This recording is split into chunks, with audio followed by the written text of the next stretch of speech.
Pertanyaan untuk calon gubernur nomor urut 2. Pertanyaan hanya akan kami bacakan satu kali dan tidak akan kami ulangi.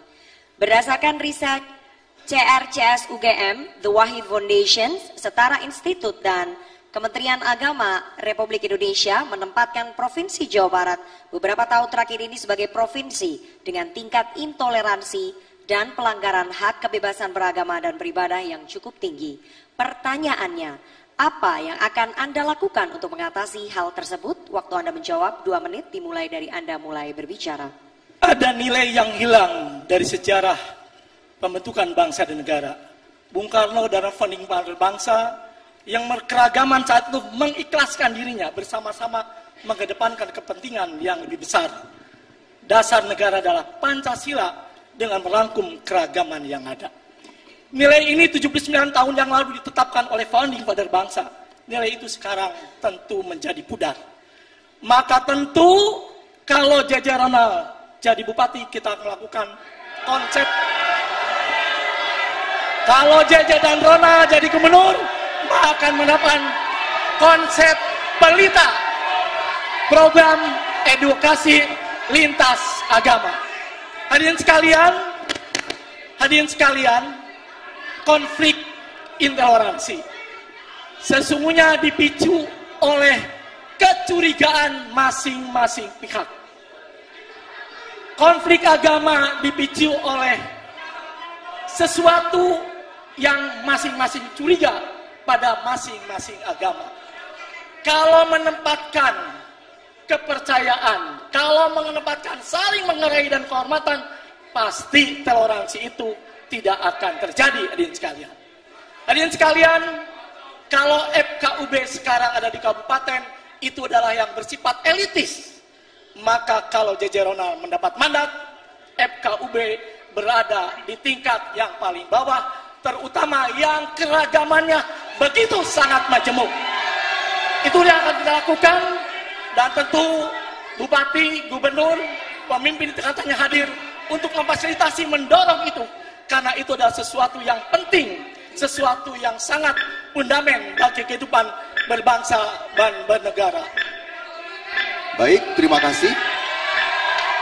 Sekali lagi kami ingatkan kepada para pendukung untuk tetap menjaga ketenangan. Karena kalau sampai tidak tenang, pasangan calon Anda tidak mendengar dengan jelas, maka akan merugikan pasangan calon gubernur dan calon wakil gubernur yang Anda dukung.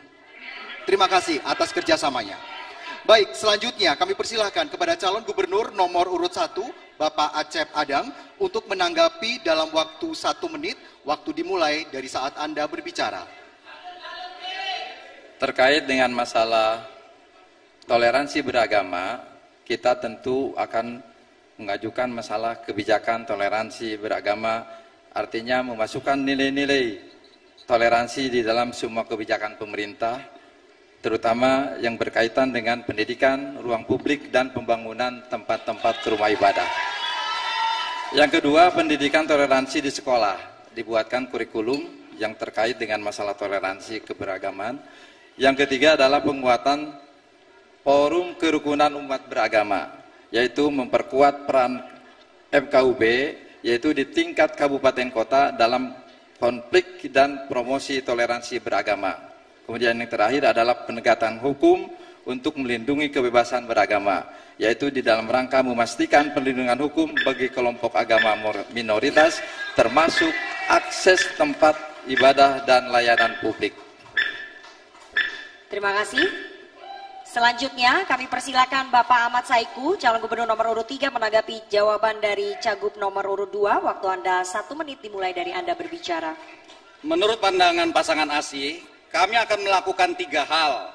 Yang pertama adalah kaitan beragama ini kita akan kembalikan kepada konstitusi. Konstitusi kita menjamin hak kehidupan beragama. Beragama adalah hak yang paling asasi, sehingga tidak bisa kemudian diintervensi. Yang kedua, kita tentu harus punya komitmen untuk mengikuti peraturan perundang-undangan. Kita harus ikut rule of law, aturan apa yang diberlakukan di negeri ini, dan kemudian melakukan law enforcement, penegakan hukum terhadap pelanggar-pelanggar yang mencederai hak-hak aturan perundang-undangan. Dan yang ketiga, kami mengusulkan adanya suasana kebersamaan lintas agama sejak dini, bukan pada hal-hal yang krusial, tapi hal yang lebih sederhana, menanam pohon bersama, kita bekerja bersama-sama, gotong royong bersama-sama, inilah yang akan membangun toleransi. Baik, terima kasih. Waktu Anda telah habis. Selanjutnya kami persilakan kepada calon gubernur nomor urut 4, Bapak Deddy Mulyadi untuk menanggapi. Waktu Anda 1 menit dimulai saat Anda berbicara. Saat saya SD, guru PMP saya namanya Udensius Natet, dia beragama Katolik. Saya ditampar di sekolah, ketika pulang ke rumah saya ditampar lagi oleh orang tua saya. Artinya sesungguhnya orang Jawa Barat sudah sejak lama hidup toleran dan tidak ada problem tentang agama. Yang menjadi problem adalah adanya kekuatan politik yang seringkali mengkapitalisasi isu agama menjadi bagian dari elektoral. Untuk itu, kalau ingin merukunkan orang Jawa Barat, saya katakan orang Jawa Barat itu toleran. Cuman orang Jawa Barat adalah tidak berani menghadapi orang yang intoleran. Pelaku intoleran di Jawa Barat ada 2 komunitas. Satu kaum urban, yang kedua adalah kaum migran. Kalau seperti itu diperlukan political will adalah pemerintah provinsi tidak boleh takut terhadap kaum intoleran, berpegang teguh pada peraturan perundang-undangan, dan yang paling utama adalah jangan sekali-kali mengkapitalisasi itu agama untuk kepentingan politik. Ini yang menjadi problem kita. Insya Allah kita semua akan hidup rukun dan Cukup, damai. Bapak, waktunya habis. Selanjutnya kami berikan kesempatan kepada Bapak JJ Wiradinata, Cagup nomor urut 2, merespon tanggapan dari calon gubernur nomor 1, 3, dan 4. Waktu Anda 1 menit dimulai saat Anda berbicara. Pendapat nomor 1, pendapat nomor 2, pendapat nomor 4, pendapat nomor 1, 3, dan 4 adalah bersifat normatif yang itu. Tetapi seyogyanya tetap saja intoleransi, kekerasan tetap berjalan dengan seperti yang kita saksikan yang disampaikan oleh panelis hadirin sekalian. Maka konsep kita adalah bagaimana kerukunan itu dibentuk di paling bawah.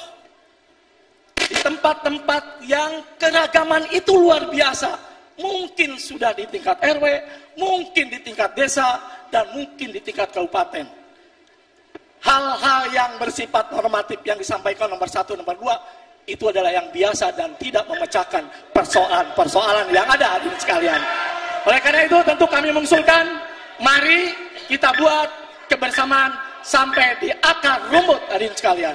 Baik, waktu Anda telah habis dan selanjutnya kita akan beralih